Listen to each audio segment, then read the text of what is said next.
సూర్యకాంతాయ నమః స్వర్గలోక ప్రాప్తిరస్తు. అయ్యా, మీ అమ్మగారు తద్దినం చాలా సక్రమంగా నిర్వర్తించారు. అలాగే మీ అమ్మగారికి ఏమైనా కోరికలుంటే అవి కూడా తీర్చేయండి. ఉంది పంతులు గారు. 90 ఏళ్ల మా అమ్మ అల్పాయుష్తో చచ్చిపోయింది. కారణం ఓ అల్సర్ కాదు, ఒక క్యాన్సర్ కాదు, ఓ బీపీ లేదు, ఓ టీబీ లేదు.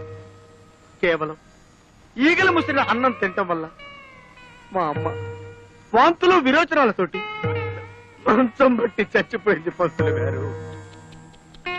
పోతూ పోతూ నాలాంటి చావు శత్రువులకు కూడా రాకూడదని ఈ మనిషి జాతిని ఈగల బారి నుండి కాపాడమని నా చేత ఒట్టేయించుకుంది. అందుకే నా స్వహస్తాలతో 1,00,000 ఈగల్ని చంపి మా అమ్మ ఆత్మకి శాంతి చేకూరుస్తానని మాట ఇచ్చాను. ఈగ చిన్న ప్రాణి, వాటిని చంపడం న్యాయమా? 75 కిలోలున్న మా అమ్మని 7 మిల్లీగ్రాములున్న ఈగ చంపటం న్యాయమా? ఈ రోజు నుంచి ఈగలు ఈ కప్పులో ఉన్నా, చెత్త కుప్పలో ఉన్నా, అంతేకాకుండా పైకైనా దొడ్లో ఉన్నా, పందుల దొడ్లో ఉన్నా, వాటన్నిటిని పట్టి చంపి నీ ఆత్మకు శాంతి చేకూరుస్తానమ్మా సూర్యకాంతమ్మా.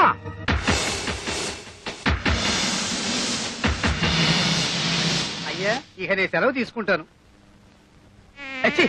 ఈ 50 ఈగలు 300 ఇప్పిస్తే ఎక్కువ అడిగానా? కదలదు. పోనీ 200 ఇప్పించండి.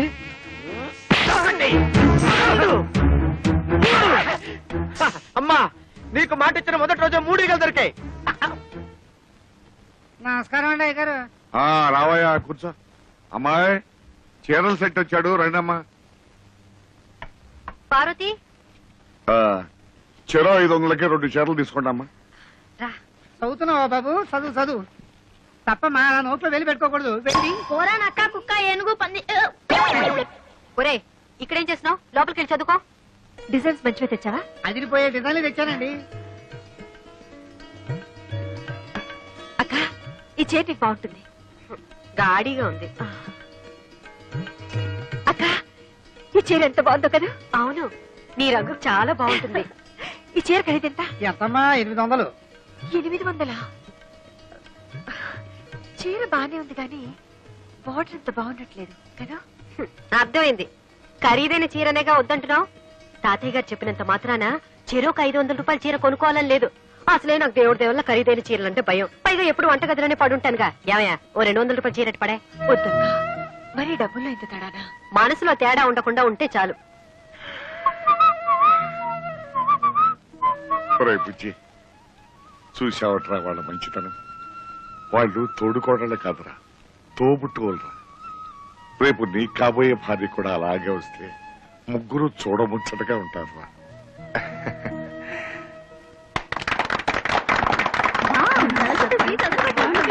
కాబట్టి అత్తామావల అధికారాలతోనూ తోడికోడళ్ల తగాదాలతోనూ ఈ అన్నింటికీ అడ్జస్ట్ అయి పడుంటే ఉమ్మడి కుటుంబం ఒక పెద్ద శాపం. కట్టుకున్న నేరానికి మొగుడు చెప్పిందే వేదమని, ఆయన గారిని కన్న నేరానికి అత్తామావలే ప్రత్యక్ష దైవాలని నెత్తిన పెట్టుకోవడం వల్లే రోజు రోజుకి కిరోసిన్ చావులు పెరిగిపోతున్నాయి. మీ కోడలు కూడా కిరోసిన్ చావే అనుకుంటాను. చిచ్చి, మా ఇంట్లో గ్యాస్. ఓహో, గ్యాస్ చావా? ఓ గాడ్. 3వ తరగతి కూడా పాస్ కాని పెద్ద కోడలు గారు తాను పట్టిన కుందేలికి 3 కాళ్ళని వాదిస్తే మనం ఎంఎస్సీ చదువుండి కూడా అవునక్క గారు మీరు చెప్పిందే కరెక్ట్ అని గొర్రెలాగా తలాడిస్తే అప్పుడు వాళ్ళకి మనం మంచి తోడికోడలం అవుతాం. Non sense. చివరిగా నేను ఒక మాట చెప్తున్నా. నాకే గాని అలాంటి ఉమ్మడి కుటుంబం దొరికితే అత్తగారి పెత్తనాన్ని చీల్చి చెండాడుతా, తోడికోడళ్ల తాట వచ్చి చెప్పులు కుట్టించుకుంటా. హలో, ఉమ్మడి కుటుంబం అంటే నువ్వెందుకు షాక్ అయ్యావు? అదే, నాకెందుకు షాకు? నాకేమన్నా 2 అన్నలా, 2 వదినలా, ఒక తాత. అయినా నిన్ను ప్రేమించడానికి కారణం నువ్వు నాలాగే అనాథవని. అనాథనే. పెళ్ళయ్యేదాకా అనాథనే. అంటే అంటే పెళ్ళైన తర్వాత నువ్వు ఉంటావుగా, అది గుర్తుందా? 1991 జనవరి 3న నువ్వు నా చేతిని ముద్దు పెట్టుకుంటాను అన్నావు. కానీ 1994లో కుదరదు అని చెప్పాను. అంటే 3 ఏళ్ల తర్వాత. కావాలంటే 1996 మార్చి 14న నువ్వు నన్ను ముద్దు పెట్టుకో అని చెప్పాను. అయినా ఇప్పుడు ఎందుకులే 1996 అంటే ఈ రోజు.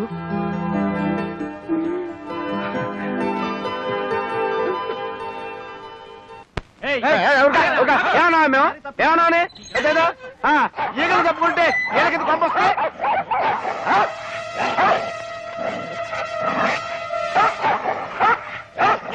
నిన్నటి వరకు అన్నదమ్ముల్లా హాయిగా ఆడుతూ పాడుతూ ఉండేవి ఇప్పుడేంటి ఇలా కొట్టుకుంటున్నాయి? ఎవరు ఫిట్టింగ్ పెట్టారు?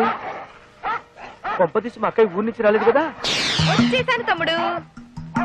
అయ్యో అయ్యో, కుక్కల మధ్య కూడా ఫిట్టింగ్ పెట్టావా? అబ్బే లేదు, ఒక కుక్క కన్నం వేసి ఇంకో కుక్కను పిలిచాను అంతే. ఆహా, జంతువుల మధ్య కూడా ఫిట్టింగ్ పెట్టావా నా ఫిట్టింగ్ సిస్టరు? అవును, మన పక్కింటి తోడికోడలు ముచ్చటగా విడిపోయారా? లేదు, బాగానే ఉన్నారు. వద్దు సిస్టర్, ఇంత ముందు ఇంట్లో నువ్వు పెట్టిన ఫిట్టింగ్ వల్లే కదా ఆ ఇంటేజ్ వాడిని తన్నకుండా తరివేశాడు. ప్లీజ్ సిస్టర్, ఆ ఇద్దరు తోడుకోవడం మధ్య ఫిట్టింగ్ పెట్టద్దు. ఆ పార్వతి పెళ్లిలో ఆ మహాలక్ష్మి నన్ను అవమానించి బయటికి గెంటేసింది. వాళ్ళిద్దరి మధ్య ఫిట్టింగ్ పెడతా, వాళ్ళిద్దరిని వేరు చేస్తా. వస్తా. నిన్ను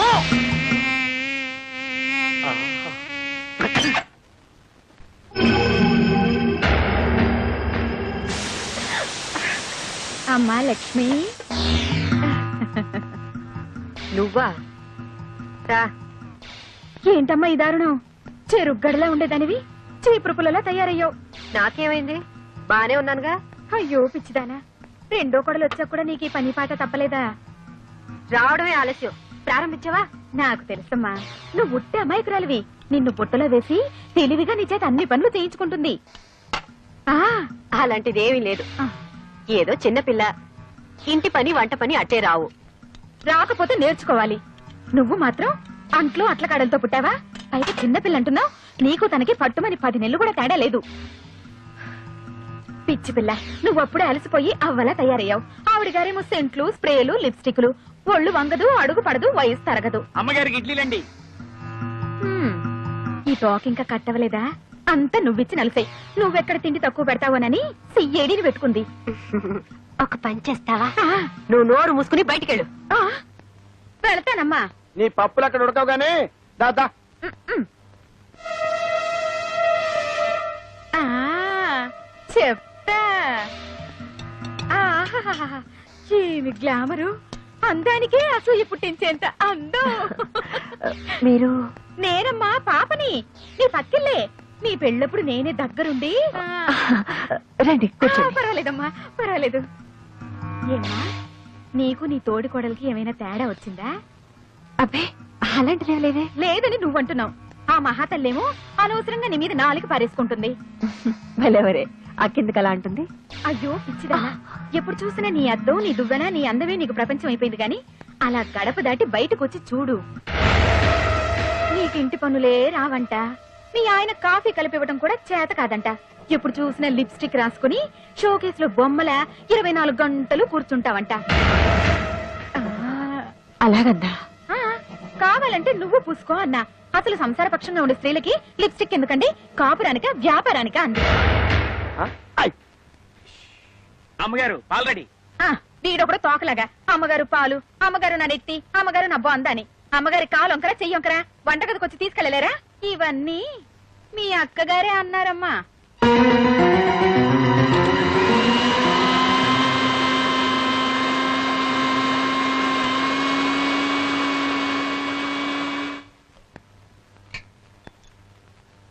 అదేమిటి పార్వతి, అడిగితే నేను కల్పించేదానిగా.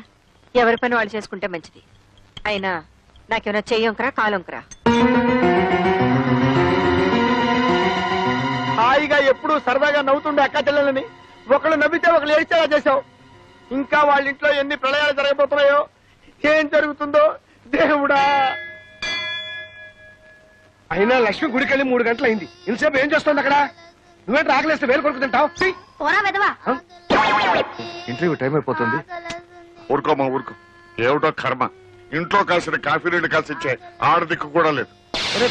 బిస్కెట్ ఎవరా? ఎంతైనా పెద్దోదినే ఒక్క క్షణం ఇంట్లో లేకపోతే కాళ్ళు చేతులు ఆడవు. అర్జెంట్ గా ఒక కుక్కడి కాఫీ నీళ్ళు తాకపోతే తల బద్దలైపోతున్నాం. ఒరేయ్, పక్కన బాబాయ్ హోటల్ నుంచి కనీసం కాఫీ అని పట్రా. అక్కర్లేదు. ఫిల్టర్ కాఫీ నేనే చేశాను. మంచి పని చేసావమ్మా. వదినా, నువ్వు కాఫీ పెట్టావా? ఏ చేయకూడదా? తీసుకోండి.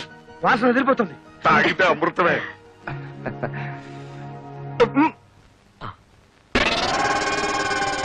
ఎలా ఉంది?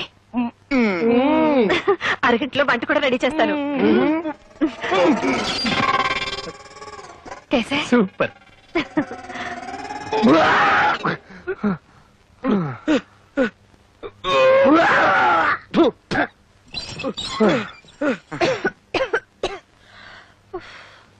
వంట రెడీ.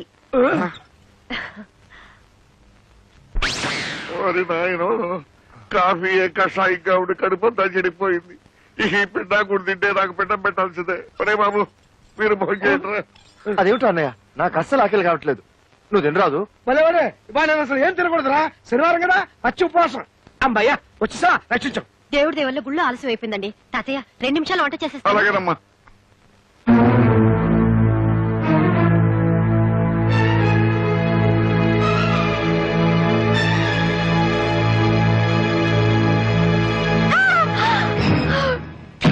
జానీ జానీ ఎస్ పాపా. నువ్వు వంటగదికి ఎందుకు వెళ్ళు?